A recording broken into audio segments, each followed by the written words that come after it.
ईद का मौसम चल रहा है और सिलाई मशीनें जो है वो कपड़े जब सिलाई कर रहे हैं तो कपड़े को चबा रही है, खराब कर रही है। ना कारीगरों के पास टाइम है, ना दर्जियों के पास टाइम है। आपने इस मसले को घर पे किस तरह से हल करना है, पहले मैं आपको मसला दिखाता हूँ और मसले का हल भी बताता हूँ। देखिए, सिलाई मशीनें जब चला रहे होते हैं ना, देख रहे हैं ये मशीन कपड़े को इस तरह से खराब कर रही है।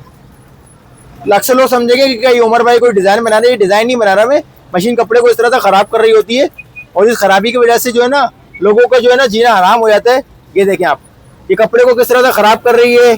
इस तरह से जो चुन्नटें आ रही है, कपड़ा खराब हो रहा है। अगर आपकी मशीन में इस तरह का मसला परेशान है, आपने क्या करना है मैं आपको बताता हूँ।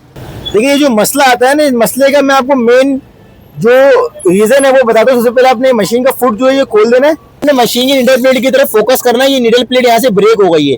मैं आपको खोल कर दिखाता हूँ ताकि आपको वाज़ेह नजर आए।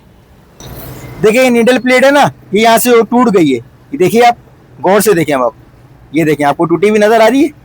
निडल प्लेट टूट जाती है जिसकी वजह से कपड़े को मशीनें इकट्ठा कर रही होती है, खराब कर रही होती है।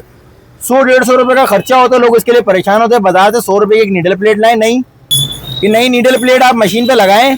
ये टूटी हुई प्लेट को आप जो है डस्टबिन में डालें। ये निडल प्लेट लगाएं। ये देखिए, निडल प्लेट हमने इसकी चेंज कर दी, न्यू निडल प्लेट लगा दी। अब कपड़ा लगाते हैं इस पर हम और आपको सिलाई कर कर दिखाते हैं।